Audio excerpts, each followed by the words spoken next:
Hello, and welcome to the Miles with Moms podcast, a podcast for moms who run by moms who run. And our goal with this podcast is for mother runners everywhere to never have to run alone or feel alone in their mom life struggles or journey to accomplishing big goals. Because guess what? Taking time to take care of yourself and to chase big goals as a mom is not only okay, it's awesome for you and all the lessons you're teaching your kids. Okay, just a warning, you guys. We may swear in this episode, so be careful if you have your kids around. I am most definitely going to be dropping some bad words because today we are talking about running injuries and the effect that they can have not only on your physical state, but your mental state, but also they do hold some beautiful lessons. But before we dive into that topic, we are going to introduce your four hosts. So you know our voices. I am Whitney. I'm Olivia. I'm Trisha. I'm Shanna. Yay. Yay. So we did it. We did it. Yes, we got it right. Okay, so a fun thing that we decided that we're going to start doing, and this is like an introduction into something that we really want to start doing more and more of, is we are going to be highlighting mother runners. So we're doing a mother runner of the week. And this is just, there's no shortage of amazing women out there, amazing mother runners. And so we want to start sharing their stories. So I think Shanna has the very first one that we want to highlight this week. Woo! I am excited. Woo-woo. This is awesome. So this is from our friend Elizabeth, Mama Do Run. Anybody who follows her on Instagram. She is a pediatrician at the time, still is. She picked up running later in her years, which is, I think, the most inspiring part about her story. Mm-hmm. So she has a background in soccer. She picked up running 2 years ago at 37. She's now currently 39. And pretty much a brief background about her is that, she picked up running just to test her body out, fill that void. And as a mom to 6 kids, which is another impressive part about her story, and being a homeschooling mom on top of that, just when you think pediatrician is enough, being a mom is enough, she throws in homeschooling and really makes her like the mom. How many women are you talking about? Is it really just one woman? Really? I know. It's like Renaissance woman. Yeah, seriously, amazing. Jeez. But yeah, so she ran her first marathon last year, I believe. Correct me if I'm wrong, you guys. And then she just recently ran her recent marathon, and it's inspiring. Like, I cannot believe the amount of growth and progression she's had. Like, as a new runner, I think she ran like a 3:12, or was it a 3:11? Yeah, I think 3:12. I think. I think her first marathon might have been she can obviously correct us on this, but I think it was earlier this year, which is what I think it might have been in February or something, but her progression has been, it was unbelievable. But if you follow her journey, it's not that surprising because she was slaying her workouts. Yeah. Because it was a pretty big PR too, right? Wasn't it? I want to say it was she ran like a 3:37, if I remember right. Nice. It was a big gap between her 3:12, and I remember just like messaging her. She's like, her goal, I think, for this next marathon was like a 3:20 she was training for. I was like, girl, you're gonna smash that. Like, you need to lower your time. Like, she ran like a 1:30 or a 1:29 half marathon right before her marathon, and I was like, no, you're not a 3:20. You're like a 3:10 and below. Yeah. And that kind of freaked her out when I talked to her. I was like, well, just do whatever your coach says. But I was not surprised when she walked away with a 3:12. And I guarantee this woman is just like on to greater and better things. Like, this is just the start of her running career. And wow, it's so cool to be surrounded by moms that are just like go-getters. They are doing everything. And on top of that, they just roll into running and they pick up a 3:12. Like, it's just amazing. Crazy. Amazing. Yeah. She and I corresponded, and I just love how she talked about like how, we do so much for other people. And she's like, we get stomped at, we get yelled at, we get told that they hate us, and yet we still show up every day. And so, this is like the one thing that she could do for herself. And I just love that perspective. And she's hilarious on Instagram too. She is. She's I was so like, funny. I love your reels. And she's like, I'm just a dork. And I'm like, well, maybe it takes one to know one, because I am too. And so I very much appreciate your sense of humor. She's so funny. Definitely. She brings a breath of fresh air to the Mother Runner Nation. The Mother Runner Nation. I don't know what I'm doing. Sorry, guys. It's all those monster truck rallies I go to. Oh my God. That's awesome. No. That's amazing. Almost as good as Ace. Yeah. Ace is the place. Yeah. Ace is the place. They came back I came back from my run and the house was empty. And I had my smoothie made by my husband. Oh the kids and Jake were at Ace, and they came back with a bevy of mums and pansies and pumpkins. And I was like, this is just amazing. That's amazing. Wow. We have come a long way from me walking in the door and there being like, it's just a disaster and everybody's cranky. It's been an evolution. So that's awesome. That's incredible. Congratulations for getting there. Yeah, giving us all hope. Yeah.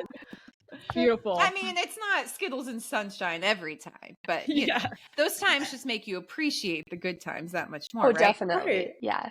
Which I guess is a kind of a good segue into running injuries, maybe. I don't know. Yeah. Yeah. Okay.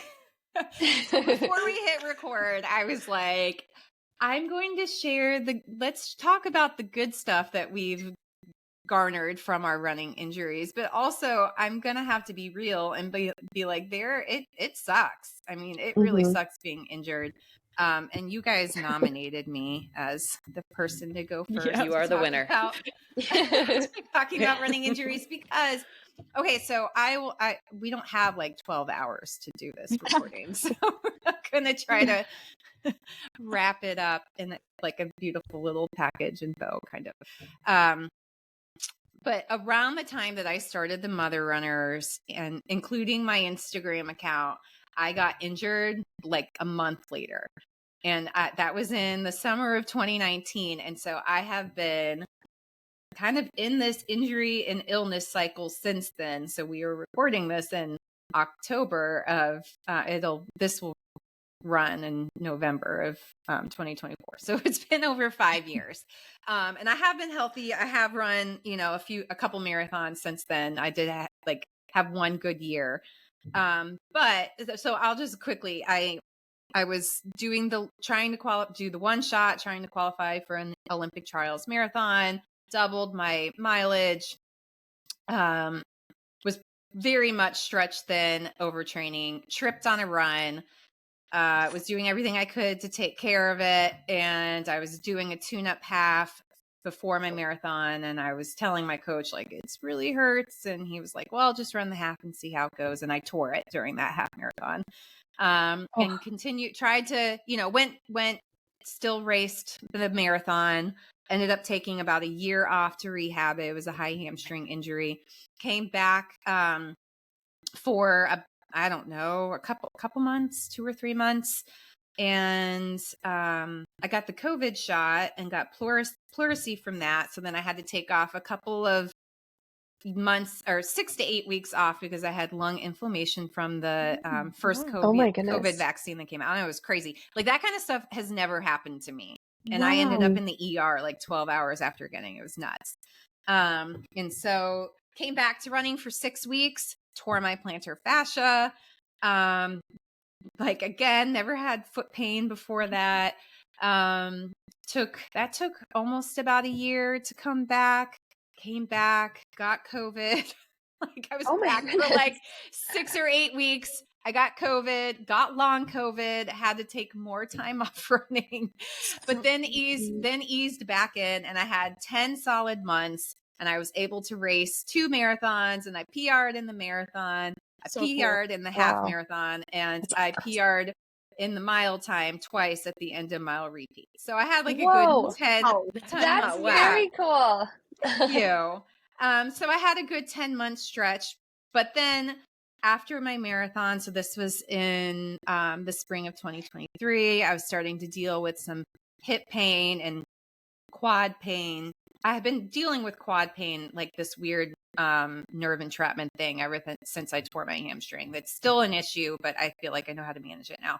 But and started to, you know, I had my eyes on my goal and my marathon and started to train, and the hip pain just became unbearable. And sure enough, I had a torn hip labrum. And so I've taken the past year, you know, been rebuilding since the beginning of this year. And we've dealt with illness along the way. I've gotten mono, I've had COVID and flu, and we had illness, you know, like family stuff happening where I had to kind of put running on the back burner. Like every time, okay, I'm starting with the coach. Okay, I'm starting workouts. Like this kind of stuff just keeps happening. So that's been my journey. But the thing is like, if you talk to most runners, it's not, I mean, it is not seamless. Most people have stuff going on. So, but it has been extremely frustrating, but it has helped me level up my training. I was certainly overtraining. I was certainly getting stuck in the numbers. And I have unraveled that. But I am stronger. I've fixed my running form. I mean, my nutrition is good. Like I get my labs done to make sure that everything's where it's at. But the mental aspect has still been very, very hard because I am still very afraid of getting injured. And so every time there is pain, a little niggle, I'm like, oh my God, what's happening? Is this it? This is it. This is another one coming, you know, it's like, and it's just like, I run with gratitude. I really do. But I also run with a lot of fear. And it dawned on me this weekend that I have lost a lot of confidence in my ability as a runner as well, just because I feel like I just haven't been able to compete. I haven't been able to get anywhere close to where I used to be or where I want to be. And so it's done a number on my mental side. I was talking to my husband about it, and he was just like, man, you got a lot of issues. I'm like, I know, I do. It's like, oh my gosh. Yeah, he said it with love, but you know, but it has also afforded me a lot of lessons too. And one thing is I do know how to handle injuries. I've had a lot. I'm a running coach, and I feel like I do a very good job handling athletes who have pain. And also like, I know what to do. I know how to handle it. I know how to, you know, attack it from the front end so it doesn't turn into something major. And I don't know. And I know, like, I understand the emotional impact it can have. And then the impact it has when you talk to other people about it and they don't understand, or they offer unsolicited advice, like Shanna, I know you've talked about. And so, yeah, that's kind of, believe it or not, that was the Cliff's Notes version of my running. It was pretty good. It was short. Yeah. Do you feel like there was one thing that other than the illnesses, because I think running can have a toll on your immune system. However, like we also have kids, so you just don't know what you're getting exposed to. Do you feel like there was one thing that specifically made you re-injure, that kind of thing? Or were you never able to like find the source of it? Or would it have helped you at all mentally if you knew what the actual source was? So yeah, it's interesting. So I would say there's two things. First of all, one, I do want to say that runners, we tend to blame ourselves when we get injured, right? Like we think it's something that we did wrong. And sometimes it is, you know, and I would say my hamstring injury, yes, that was my fault. I ignored my body.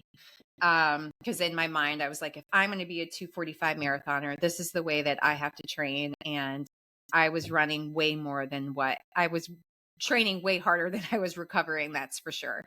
And I was stuck in the numbers. Like I kept thinking that I had to hit a certain volume in order to set myself up for success for this goal, which obviously had the opposite effect. And so I would say getting stuck on the numbers, and just ignoring your body and being like, no, I have to run at this pace, or I have to run this volume.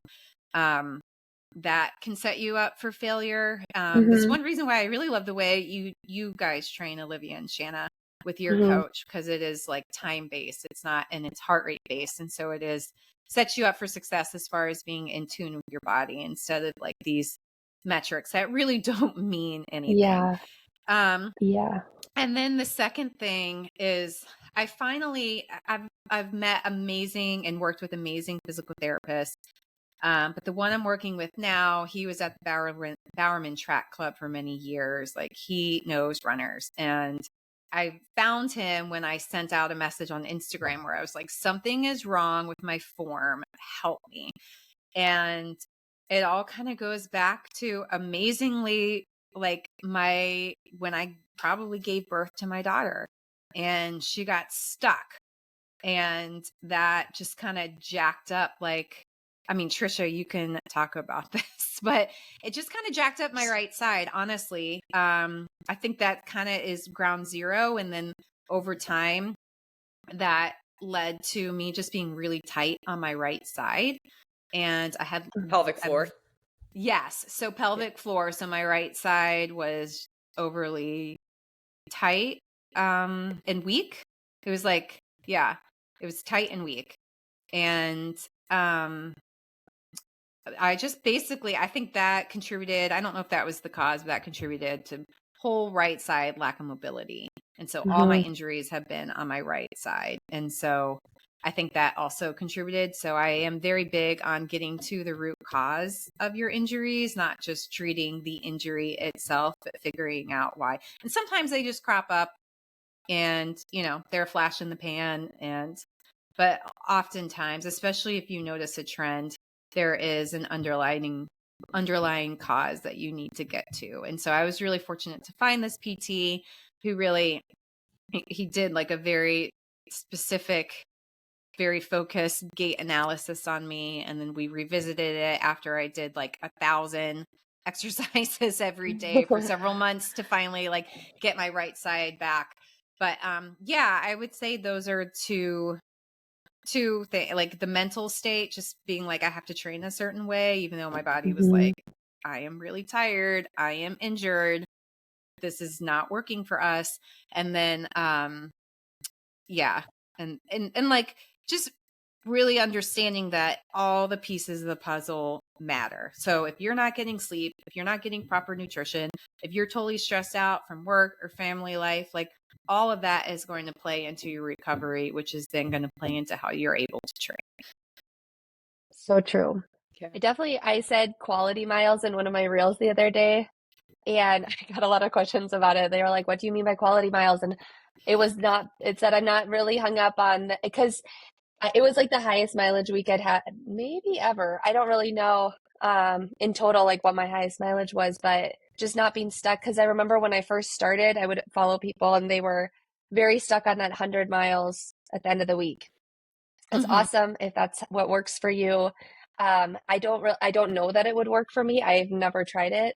But basically quality miles, like not adding in filler miles. One, I don't have time for it. But two, I don't know that so many of my runs are already easy that if I was to add in extra, I do think it might, especially if I was running slower and then I'm adding an incline and things like that, like it really could lead to just more stress on my body that would not have necessarily been necessary, because if they are at easier paces or things like that, like that's not going to make me faster. It's just more time on my feet. So that was what I meant by it. But it was just kind of funny because, and then, you know, some people were like, well, 100 miles is what my coach wants me to do at the end of the week. And I was like, that's perfect for you. Like, I'm not a coach, so I'm not going to tell you not to do it. So, and I'm not going to say what I think about it because I don't have an opinion on that part. It just, I know that for me, that's not where I'm at, you know? So, cause I would be scared about getting an injury at this juncture where I'm at. So. As you should be. I mean, everybody should be mindful. Yeah. I don't know. Yeah. Yeah. Trisha, it looks like you had something to say. Yeah. No, I was just thinking like it's true. And I've done the same thing myself, just getting hung up on a number. But at the end of the day, like if you're just logging miles just for the hell of it, just to hit a certain number, like what is that really doing? Besides making you look good on Strava? Like, I don't, yeah. you know?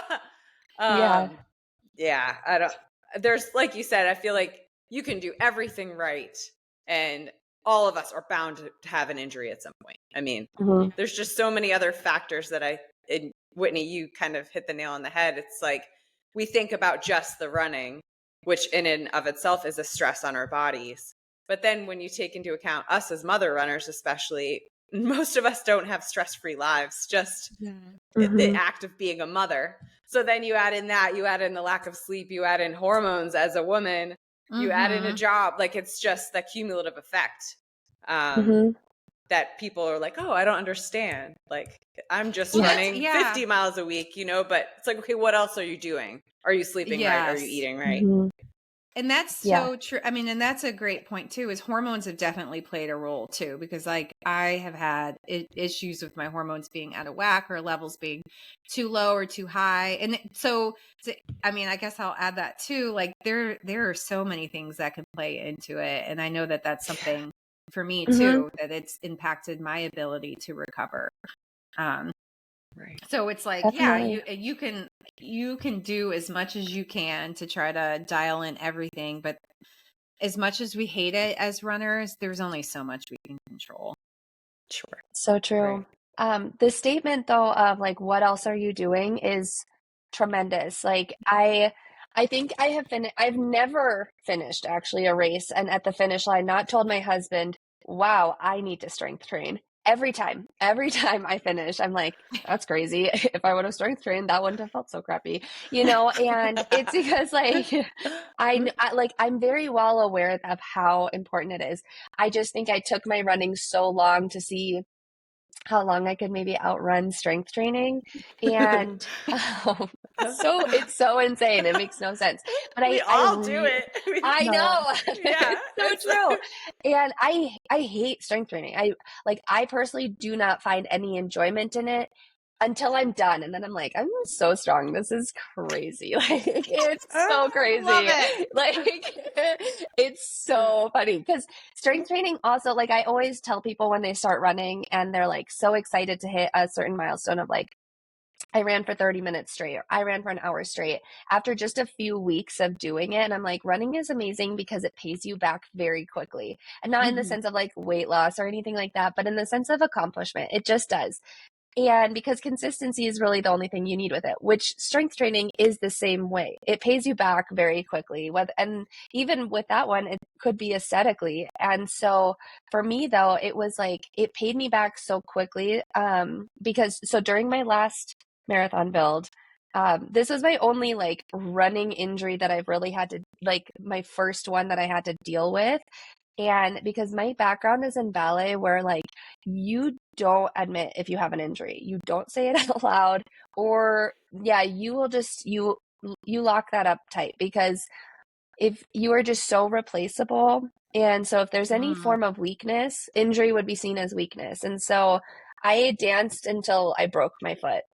Like I was dancing on stress fractures. I had the worst shin splints like you could ever imagine, and I was just Costco sized bottles of Advil were just in my bag. And so it was like admitting defeat. And so when I started getting this IT band syndrome, like my knee started hurting so much. Like it was crazy, and it would keep me up at night. And I'd have to set my daughter down. I couldn't carry her down the stairs, and she's only 2 and she's very clingy. Like she wants to be carried. And I was like, my knee hurts. And so my son starts being like, oh, my knee hurts, and I was like, wow, this is like taking over our whole life, And it was just because I couldn't outrun like quality strength training. It was like I was just doing little things here and there, like kind of to get me by, say I did my sessions and stuff, but it was like I needed to put in the true work. And I'm glad that I ended up being able to go in that direction where it wasn't taking time off. It was that I needed to strengthen. And I think that's where people do need to consult someone professionally, because you can't out strengthen your injuries, but a lot of times you can help heal your injuries faster by strengthening it. So, which was a really, really, really new concept to me, because I thought injury means time off. Yeah. And because my only injury I'd really dealt with was a broken foot before, and you're not dancing and you're not running on that. So, it was getting all the resources I could to how do I make this leg so much stronger. And I think with injuries, it falls into all these things that we've already talked about. It's the comparison, like, am I going to fall behind? Am I not going to get that PR I was working for? And then the guilt, for me, it was so much mom guilt. Like, we had booked flights and all this stuff already. And I was like, what if I can't race? And there was a solid 3 or 4 weeks where I was like, I don't think I'll be able to race. This is crazy. And I was just holding it in. Like, my knee hurt so much. And I just had to say it out loud, and I took 4 days off, reassessed what was happening. And there was so much guilt that played into it. Like, what if we booked all these flights and all this stuff and I can't run it? That would be crazy. But really, it should have just been such a normal thing. That we don't need to put guilt upon ourselves because, we're injured or anything like that. So I think that being injured can mentally play into so many different factors of your life, and like we've already talked about, running isn't just our hobby, it's our lifestyle. And so it was affecting so many different parts of my life at that point, especially playing with my kids and, getting down on the floor with them and things like that. It was like, oh, my knee, So yeah. And then just approaching things from a different angle really helped, and kind of finding the proper resources to fix it and be okay with it, taking a step back and being okay with it. Yeah. It really does. Go ahead. This is the first time we've ever talked over one another, I think, in the I know. There's so much to say. So much to say. All right, Trisha. So I feel like, honestly, the mental piece for runners is so much harder than even dealing with the physical pain, because like you said, okay, it's a hobby in the end for most of us, but it is so much more than that. I mean, so many of us have really good friendships that revolve around running. It's just so ingrained into who we are. And so when you have that taken away, it leaves such a void that is hard to get over. It's like a huge part of our identity too. I mean, I just, as much as I don't know, it sounds unhealthy, but it's not. I mean, it's a part of your identity, and it shapes your days. And when you can't do it, and then it just makes you doubt. It just kind of can kill your confidence in a lot of ways, I think. And it's confusing. And then you have all these people who don't understand, and you feel bad talking about it because you're like, it's my hobby and I'm not dying or anything. But yet, it affects your mental state, your physical state. You lose touch. I had people who I used to see several times a week, and then, you just lose touch. You kind of find out who your beyond running friends are, the ones that stay in touch and ask you how you're doing and understand the impact, and understand how depressed you can become when you can't do it and you don't have that outlet. And it doesn't, I don't know. It has a huge impact. Yeah. Beyond just the physical, for sure. Yeah. And I think it can, as far as running being such a huge part of your identity. And I know I found out the hard way just in dealing with the vestibular disorder, where it was kind of like an invisible injury where it's there's nothing physically wrong on the outside, but my inner ear is jacked up and I can't run. I then learned that when people say running is therapy, it is not. It is not therapy, because when it's taken away and you don't have that therapeutic outlet, what are you going to do? Because and I learned that the hard way. Because then I was like, well, who am I if I'm not a runner? Because, if someone asks you, oh, tell me something about yourself, most of us will say, I'm a runner. And then if you're injured long enough or you're not able to run, then you're like, well, what else can I do? What else am I good at? And that can really fuck with you. Oh, totally. That is 100% how I felt, Trisha. Totally. Yeah. And so I think having that, making sure that you do have something else that you can fall back on that does bring you joy, and something else that you see as therapeutic, real therapy, is so important. Yes. Because when it's taken away, and it can happen in the blink of an eye, you don't want to be in that place. And I was there. It's awful. I mean, it's tough to deal with. It is. And it brings up old issues too. I think we'll talk about this eventually one day.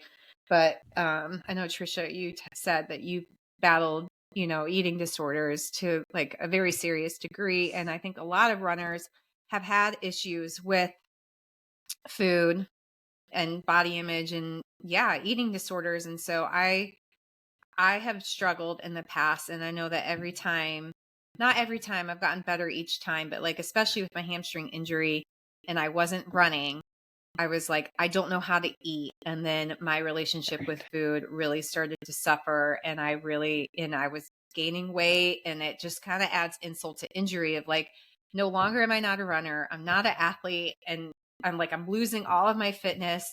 And now I'm gaining weight and I don't even feel like myself anymore. I don't look like myself anymore. My clothes don't fit. And it's just like, it just does a number on like everything. And gosh, and you're like, I'm raising children. I'm raising a daughter. Like, I don't want her to see what's going on in my head right now, Right. Yeah. It's such a spiral. Yeah. That adds a whole other layer to it. I don't think we have time to get into that. I know. Yeah, no kidding. We'll bookmark that. Yeah. Yes. Yeah. Shanna, putting you on the spot. No, Trisha, as you were talking about your thing, I thought back to like when I was in high school, like running was my sole identity. Like when you're raised in this sport at a very competitive level and you have college coaches watching you since the age of like 7, you begin to think like that is your main purpose in life, is to just see how fast you can get across that finish line. And when I hit my freshman year and I had a blackout in the middle of qualifiers for states, I was one of 3 people to like expected to win that day my freshman year, and it was a big deal. And I black out a mile and a half, and I wake up on the course and I see my teammates running by me, and I'm like, oh my gosh, they need me to get to state. Like, what the heck? Like I was like clawing my way to get up, and the paramedics and the ambulance and all them, they were like trying to hold me down, like, no, you're out, like you're disqualified, we already touched you. And the sense of shame, like my body betrayed me. And then I betrayed my teammates. I betrayed my coach. I betrayed my mom, who like worked a paper out for so many years to afford to fly me places all over the US while my dad was deployed. Like there's this sense of like overwhelming shame when your body doesn't function how it should. And that was like a whole, I went on that was a whole year of really just trying to figure out, like I had to do a bunch of stress tests. They almost put a pacemaker in me and called it like my running career done. And it's luckily it came out all on the good side, and here I am, competing again. But it sucks. Like I really, truly, I don't know how much I don't share this part. I don't know how much I want to go into it, because it's like a really, I had a lot of suicidal ideation. Yeah. I went through a very, very dark, why am I the only one that gets emotional on this podcast? It's really embarrassing. Shanna, I have literally been crying all morning. I've got nothing left for no good reason. Like I did my freshman year, and I'm yet to open up about it on my personal Instagram, because it's embarrassing still for me to talk about, because it was on running. Like I was a 16-year-old and I was about to take my life for running, like, because I couldn't potentially run in the future. Like that is so sad to me. That's such a dark place to be. And I just like, I'm so grateful for those years that I had away from running to grow up, to mature my mind, to separate from the pressure of, feeling like my body has to perform a certain way to even receive recognition for who I am, or to have self-worth.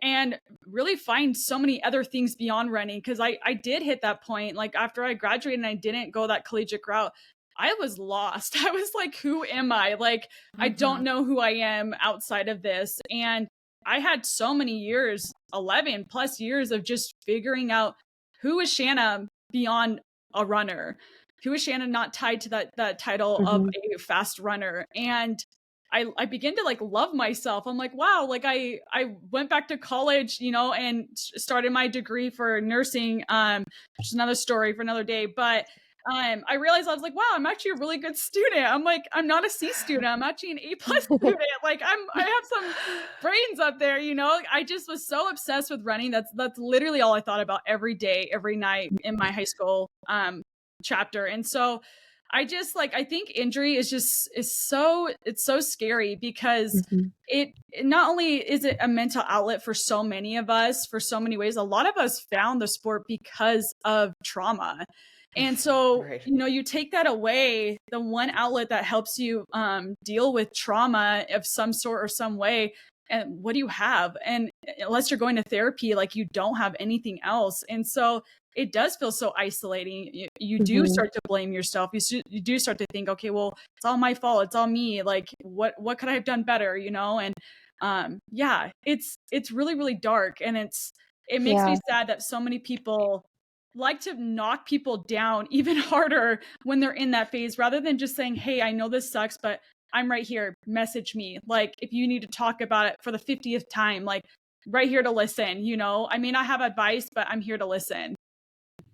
Yeah. I think really quick, just touching back on when you're 16 and like you were having those feelings and you're like, it's embarrassing because I was placing all this value on running. But one, when you're 16 and you are special in some way, shape, or form, like I was special with my dancing. And so it was like, I placed all my value of myself on my dancing. Like I was not a person outside of ballet, like, but it's because it's what I did from the second I woke up until the second I went to bed. I thought about it. I watched YouTube videos when I was laying in bed. Like and it's what my parents did. So like for me, all my value was placed on that.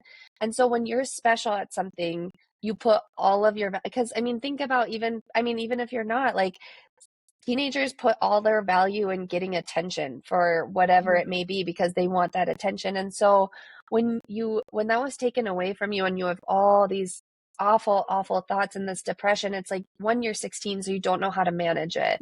And then there's the other side of it, of that, like, you're very gifted, you're very talented, and then that might be taken away from you too. So there's just these two massive things happening, which of course is going to lead you down a very, very dark path.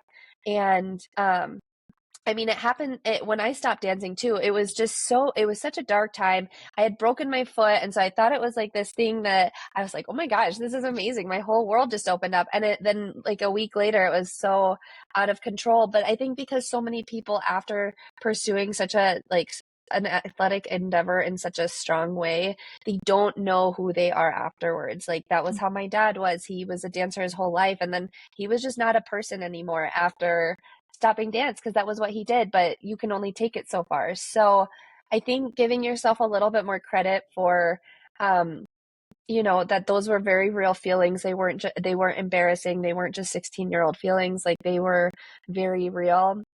And people could actively still deal with that now, even if it is considered just a hobby for them, just because we do place so much value on the thing that we choose to do for ourselves. Like, yes, I love to run to show my kids what we're accomplishing and all this stuff. But at the end of the day, I'm running 26.2 miles for me. Like, otherwise I don't know that I would choose to do that distance, right? Like, it's icky at times, So yeah, I think just giving yourself a little bit more credit for how much you could, just people could open up to you about that kind of thing, knowing that you've been through similar, Right. Yeah.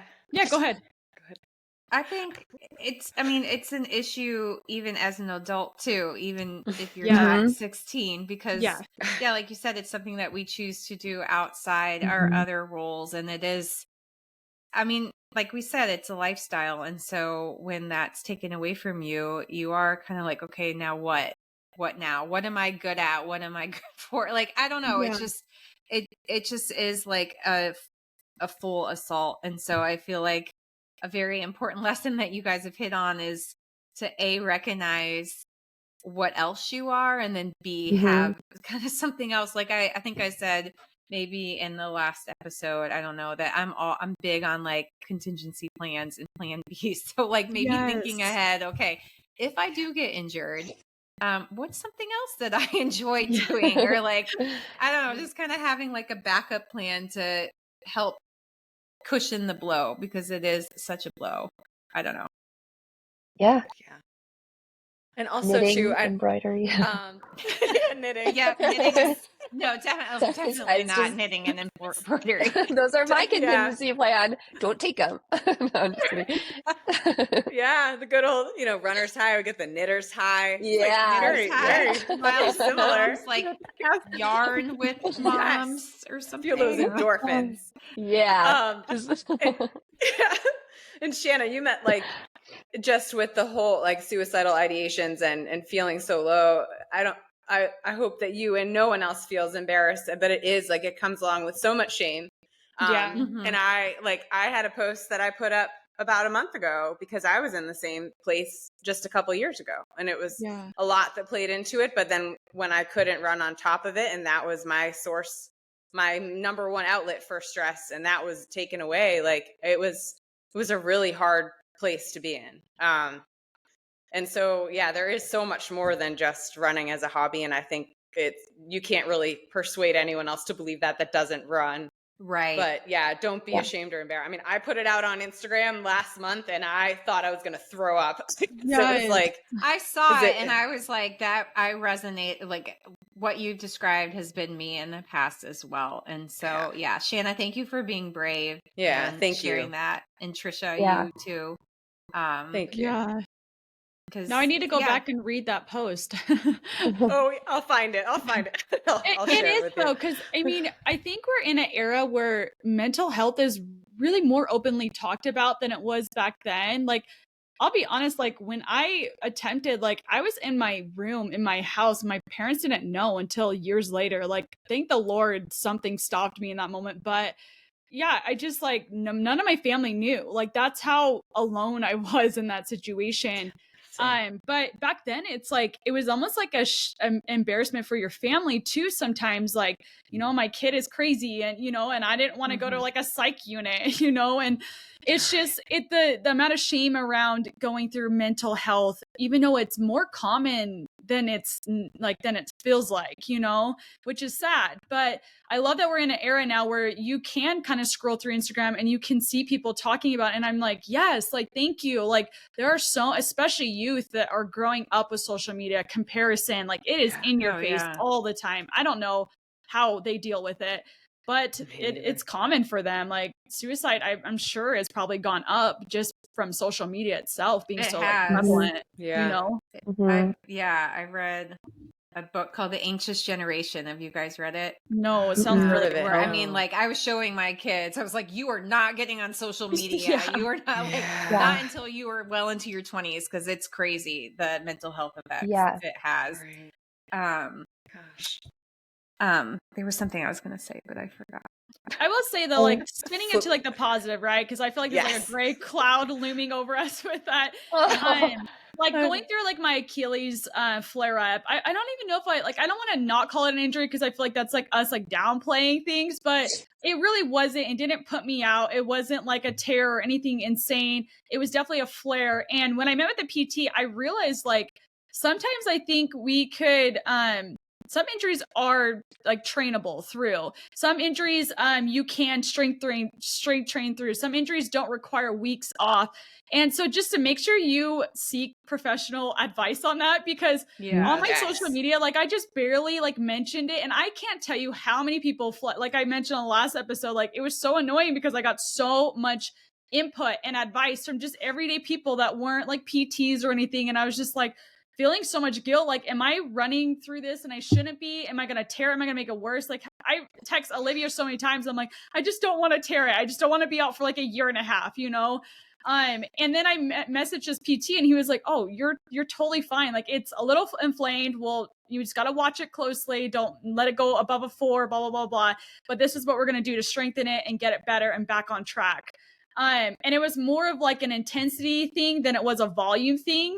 And so it's just so interesting to me to learn through just this flare up, how sometimes injuries can be perceived as this clear cut and dry. This is the path of what you need to take. You need to take 2 weeks off. You need to do this, but it's so unique to each person. And that making sure we go to reliable sources like Trisha to make sure that we are getting fed the right information for that particular injury to get it back on track, and not to feel shame for not listening to anybody else's opinions or looking a certain way on Instagram because other people feel like you should be taking or doing X, Y, and Z.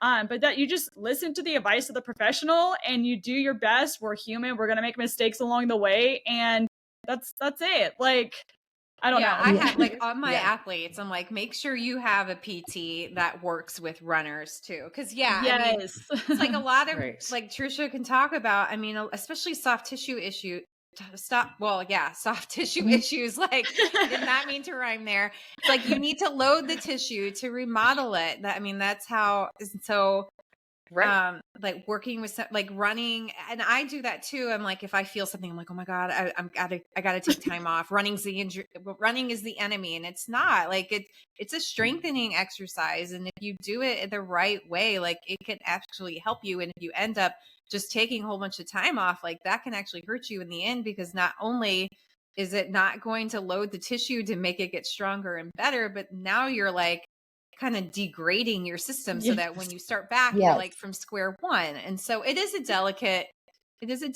balance. And so there's so many opinions about it too. I think because so many people, they have their opinion also on what version of strength training you should be doing, and that you should come to a complete stop on running and just strength train. Oh, sorry about my noise. My text message noise. I can tell that my kids are going to run in soon.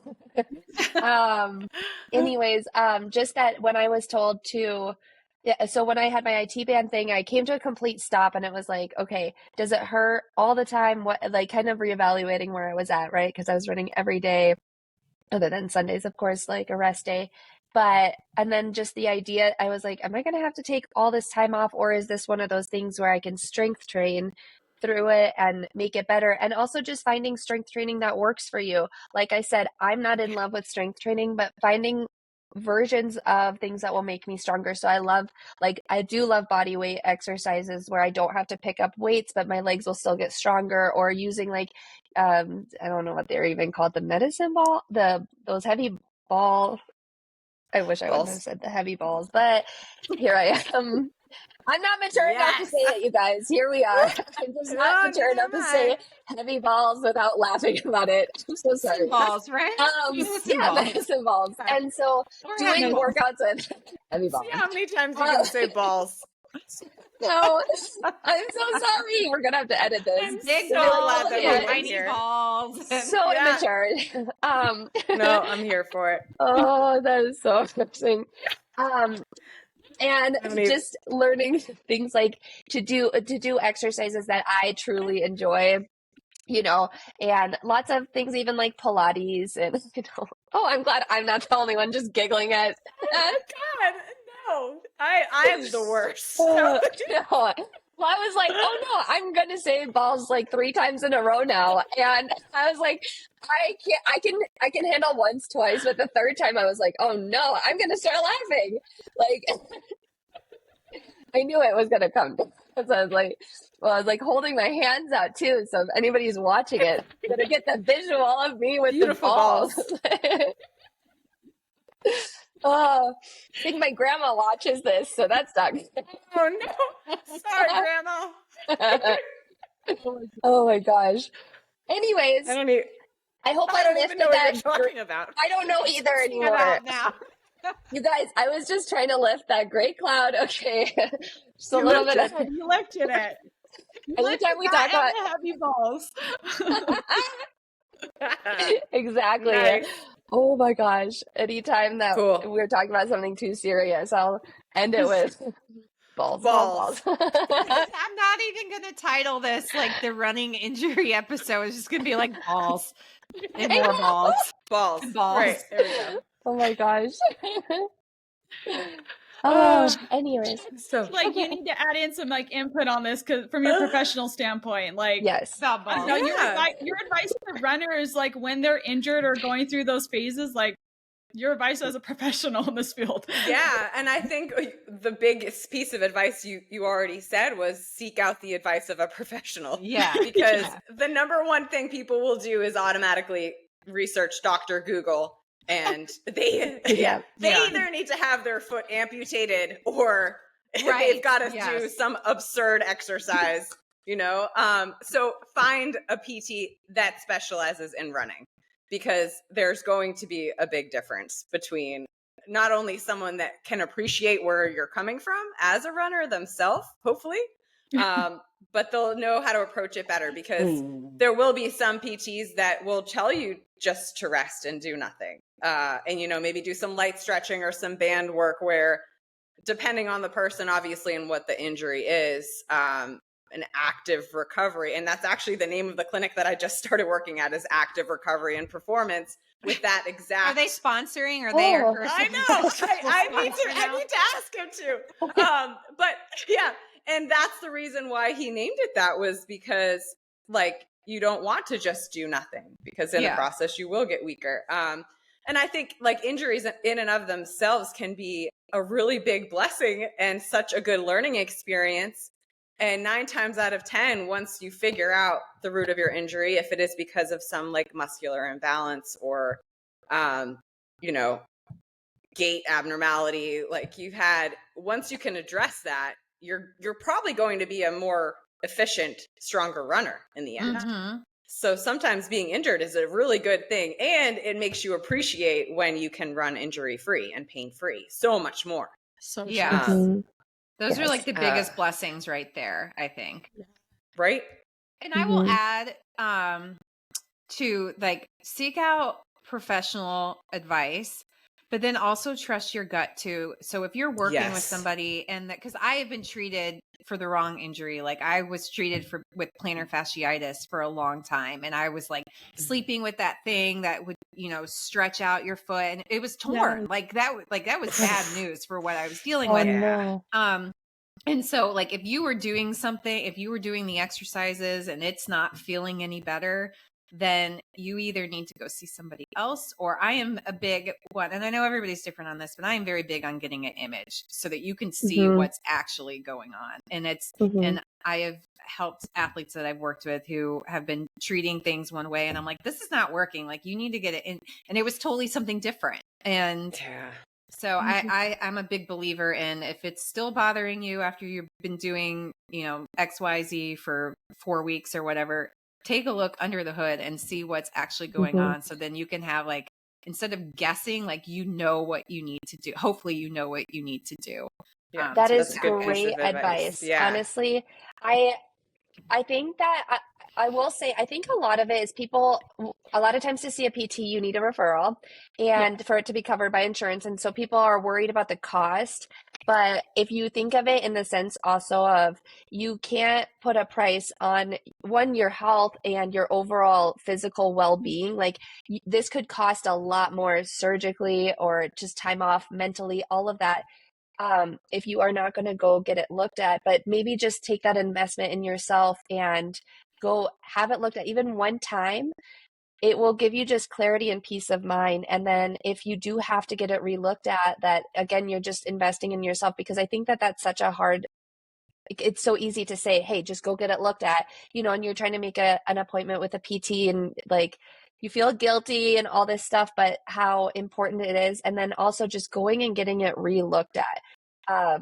That second appointment would be so, even if you made that commitment for the first one, going and having that second appointment so that you are having consistency with it is so important. Because if it's not feeling better after 4 weeks, that's such a great point, that you could just be working out the wrong thing, or that you're taking time off and it's still not feeling better, which means that you might need to have it imaged or looked at by somebody else to get a second opinion. That's really good advice.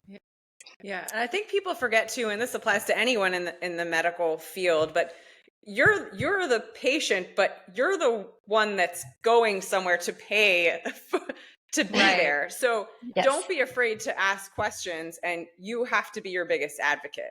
So if you're going to PT, and in most places, most states have direct access with physical therapy, so you don't need a referral, depending on where you are, for a certain amount of visits before they have to reach out to a doctor to ask for a referral. So most places you can go without it. Obviously check your insurance and where you are, but I think some people can be too trusting and just assume if you trust your gut. Like if you don't think you're getting better, be vocal about it. And if you're not being or getting the attention that you need, then don't be scared to go get a second opinion, third opinion. Yeah, totally. You don't have to be loyal to anyone. I've had amazing physical therapists, but they all have different strengths. And so I've seen different ones kind of for each injury, because I'm like, I love you, you're amazing, but this is not where your strength is at. And yeah, it's your money, it's your body. So don't feel bad if you're like, oh, but I have this relationship, you get what I'm saying. Yeah. You got to advocate for yourself. Only you know how you feel. Okay. So instead of doing the ventilator, we're going to ask, because we're going to do that as needed. If we feel like we have something that we really want to vent about, we're going to do that, because we have been ending our last couple episodes with that. But instead, we're going to end maybe with a question. And so I feel like is kind of in a similar, it's in the similar area of this conversation. The question that I had for you guys is, what is something that you really, really worried about in the past? It could be injury related, could be running, could be parenting, could be whatever, that is no longer an issue for you now. And I asked this question with the hope that, like, if somebody listening to this is like going through a hard time, or just like really in a tough spot, like to snap into focus that it's not going to last forever, and maybe make you think about a time that something was really hard, but now it's like just totally a thing of the past. So do you guys have anything? I think I'll go first. If I was to give advice or talk about something that used to really worry me, that this is mostly for new moms. I used to just worry about getting back in the game so fast. And I've talked about that before. We've talked about it with the comparison, with the mom guilt, with all of it. And I just used to worry about, I would finish, like, for example, like a 90-minute run or a 2-hour run. And all I would do is the whole day, instead of being like happy and proud that I got it done, I would worry about how I'm ever going to get that in again. Like, how did I have the time? How did this happen? And I would it would spin me up all the time. And I still sometimes deal with it. Like tomorrow, for example, I have to do a long run. It's Wednesday. Like, I don't really want to do a long run on Wednesday, but like, you find the time to fit things in when you can, and that's okay. You will still succeed in your marathon if you do long runs on Wednesdays. You will succeed if you skip a workout. You will succeed with all the adjustments you have to make. I used to stress about time so much, and it's funny to look back now because it's like I don't even think about it anymore. I'm like, I guess I'll do my 20 miles on Wednesday, and that'll be that. So yeah, that's a good one. What about you guys? I think I was gonna let you go first, but okay. I feel like speaking. I'm like I am too. Put you guys in the hot seat. I know. I think for me, it's like knowing that time when your children are very little, they're in the newborn phase. You feel like you are sleep deprived. You're never gonna find yourself again, like mentally, physically. I think now that I'm like at the point where my youngest is almost 3, I'm realizing like it really, that time does pass eventually. Like you do eventually find yourself again. You do eventually get through that dark phases of life where it just feels like I remember how many people would pass by like empty nesters and stuff. They'd be like, just you wait. Like they're going to be grown and out of your house. And I'm like, stop saying that. Like I am in the thick of it right now. I don't want to hear that. Like I want to be there already. Right. But it does pass, and that to take it day by day, and even to more so like go back to like when we talked about this in the last episode, that like you don't have to just survive it. Like find something that brings you joy. And it doesn't even have to be like some major running goal. Like it could be like, I love to go and hike, so I'm going to schedule like a hike this week that I'm going to go and do, even if it's taking your kids in the backpack. Like I can't tell you how many times I've done that in my motherhood, where I just was feeling like all that like postpartum depression and just like that darkness of like, oh my gosh, like this is never going to end. I'm just never, ever going to get out of the diaper phase. Like that's just my span of my existence for the rest of eternity, because that's how it feels. And then to realize when you step outside of that, there is more beyond that point. Like the season will pass. It's not your forever state. So for the moms that are listening to this that are in that season, like I hope that they know our DMs are open if you need to vent about it or if you need to talk to somebody about it, but that it will pass. And to find something that brings you some kind of excitement in your week to help you get through until it does pass, because I think that really does help you just endure it a little bit better. That's a great one. Okay, Trisha, do you want to go or do you want me to go? I think like, yeah, keeping in mind just everything. I mean, I could go into so many different things, but that like, whether good or bad, every season passes. So if you feel like you're stuck in a situation or a place in your life that feels really hard, like it will change. And I know one thing that even most recently that I really worried about and I was stressing out was going back to work full time after having the past 4 years where I was, providing virtual physical therapy and raising my children. And then I was like, oh my gosh, how am I going to go back to work full time plus raise 3 kids on my own and run? Like, how am I going to do all this? And then you just like, I'm in my second weekend. I'm like, oh, you just figure it out. Like, so sometimes I think we can be our own worst enemy in just stressing so much about the future when that you're just wasting your energy because you have no idea what actually will happen. So yeah, I was it's like, never as bad as you think it's going to be. Yes. That's really, I was thinking about you a lot when you were going back because I was putting myself in your position. I was like, the stress was manifesting in me. I'm like, this is going to be a huge life change for her. Yeah. I'm like, I'm going to go run like 73 miles. And run 73 miles like right before. Oh my God. In the dark, in the cold, with mountain lions. Yeah. Avoidance at its finest, right? Like just I can run from my problems.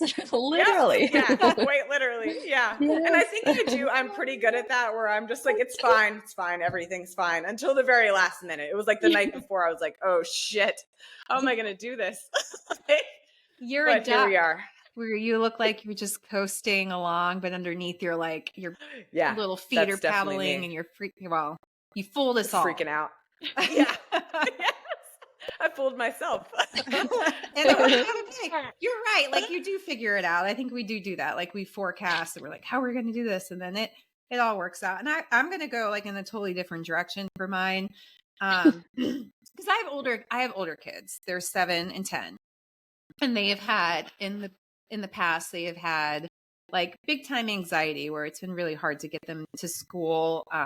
Eleanor during COVID had like really hardcore like germ anxiety and it was really hard to get her to school. And like just little things where I'm like looking at other people and thinking, why is it so easy for them to do these things? And it's so hard for us. And we had a weather event where we were stuck on a river in like a really, really bad storm. And so he got weather anxiety and it was like really, really hard. And now we've gotten past it for both of them.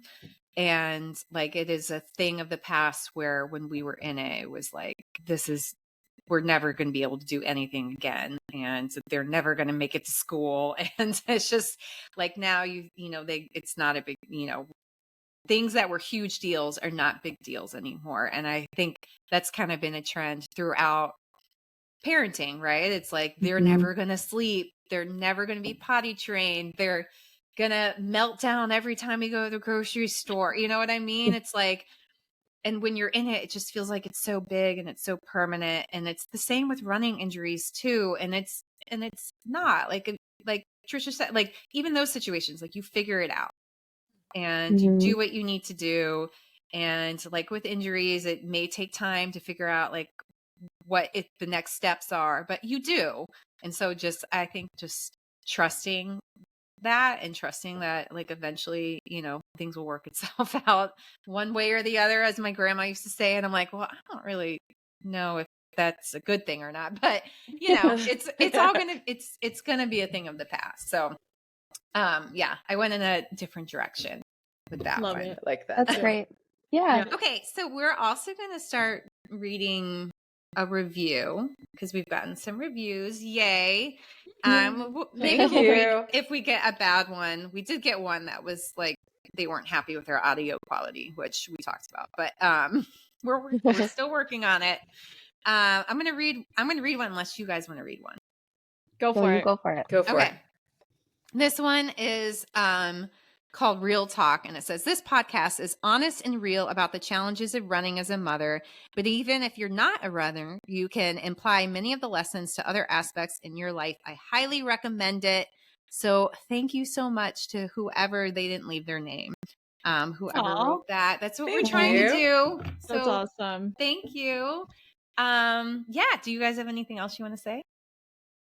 No, I think just anybody who is going through injury, just be patient, and that it can be the best thing for you. Sometimes, come out on the other end learning a lot, so that, there is light at the end of the tunnel.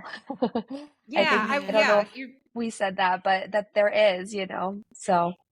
I will say personally, I am a more balanced runner. I am stronger. I am healthier. And I do have a newfound appreciation, or not even newfound, like it was there and then it kind of went away when I was trying to be competitive. And now it is back, an appreciation for every run, no matter how far or how fast or slow I ran it. And I have injury to thank for that. Yeah. And give yourself grace too, though, because some days just really suck. So it's okay to say that. Yes. That's so true. Yes. Yeah. We don't want to be toxic positivity people. Every episode. Sometimes, you're like, it's okay to say that it sucks. Motherhood, running, injuries. I kind of muzzled myself. I mean, I didn't even drop the F-bomb. And before we, I think I was like, guys, one. Sometimes it just fucking sucks. Like it's fucking my ass. So there you go. There you go. Now we have a reason for the key at the end of the episode.